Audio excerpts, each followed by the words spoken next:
কোরআনের গুরুত্ব, সহি শুদ্ধ করে কোরআন পড়ার গুরুত্ব এত বেশি, এর একটি আয়াত বহুদ্দূর, একটি শব্দ না, একটি জের, একটি জবর, একটি পেশ উলটপালট হয়ে গেল। আমার কথা কি বুঝে আসছে? সঠিকভাবে উচ্চারণ হয় নাই, মাখরাজ অনুযায়ী উচ্চারণ হয় নাই। তাহলে কি হবে? এমন হতে পারে ঈমান নষ্ট হয়ে যাবে, কথা কুফরি হয়ে গেছে। কথা কি বুঝতে পারলেন? ঈমান নষ্ট হয়ে যাবে যদি ইচ্ছা করে বলে। অনিচ্ছাকৃত বলে এমন অর্থ হতে পারে নামাজ নষ্ট হয়ে গেছে।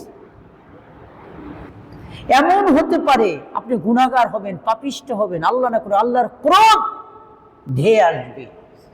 নাউযুবিল্লাহি মিন যালিক। তাহলে বাংলা ভাষা অনেক সময় যেন আর মানে যেভাবেই বলেন এতে কোনো গুনাহ নাই, কিন্তু কোরআনের ভাষা সঠিক সুন্দর উচ্চারণ করা কি ফরজের উপরে ফরজ। এজন্য আল্লাহ তাআলা কোরআনে বলেছেন ওয়ারাত্তিলিল কুরআনা তারতিলা।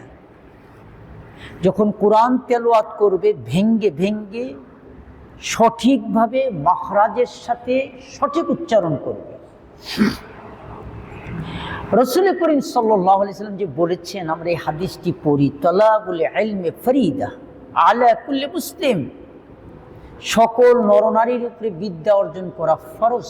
এটা প্রথম বিদ্যা হলো কোরআনের বিদ্যা। একজন মুসলমান হিসেবে নামাজ রোজা করার জন্য যেটুকু মিনিমাম জ্ঞান দরকার, সূরা ফাতিহা লাগবে না? কথা কন না কেন? লাগবে না? লাগবে না? ফরজ। মিনিমাম যে কয়টা সূরা, 4-5টা সূরা, আত্তাহিয়াত, দুরূদ শরীফ, তাশাহুদ, দোয়া, কুনুত,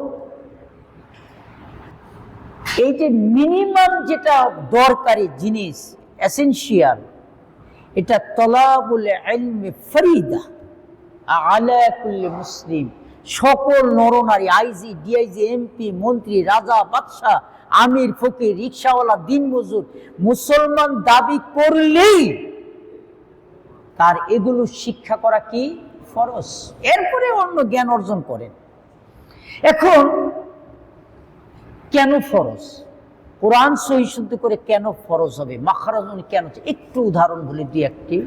যেমন সূরা ফাতিহায় আমরা হর হামেশা পড়ি, এক্সাম্পল বলছি, যেমন আলহামদুলিল্লাহি রাব্বিল আলামিন, হা, এটাকে যদি বলে আলহামদু,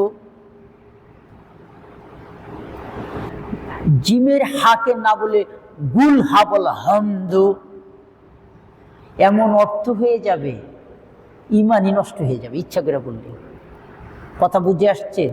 আপনি যদি কুল হু আল্লাহু আহাদ, কুল কফ কুল, এটাকে যদি বলেন কুল কাপ, ছোট কাপ দিয়ে, আল্লাহকে মানে তুমি আল্লাহকে ভক্ষণ করো, নাউযুবিল্লাহি মিন যালিক। কুল মানে আপনি বলুন, আর কুল মানে খাও। কারে খাও? আল্লাহরে খাও। নাউযুবিল্লাহ, যিনি কি, এটা অর্থটা কেমন হলো? শব্দগত চয়ন ভুল হলে অনেক সময় বউ তালাক হয়ে যায়। কেমন? আপনি যদি মা বউকে বলেন তুমি আমার মার মতন, অনেক আছে যার সাথে বিয়ে হারাম তার সাথে আপনি বলেন তোমার এইরকম, অনেক সমস্যা হয়ে যাবে। তাহলে আপনি যদি আল্লাহকে শব্দ এর মধ্যে এমন কথা বলে ফেললেন যার অর্থ মিনিং সম্পূর্ণ কুফরি হয়ে গেল, তাহলে কিরাত সহি শুদ্ধ করে পড়া কি ফরজ? বলেন, কথা বল না কেন? ফরজ। এটা ক্লাস মনে করবেন, ক্লাস, এটা কোরআনের ক্লাস। যত আপনারা এটার মধ্যে পার্টিসিপেট করবেন, আল্লাহ ততকে আপনার অন্তর মধ্যে ঈমানের নূর বাড়াইয়া দিবে।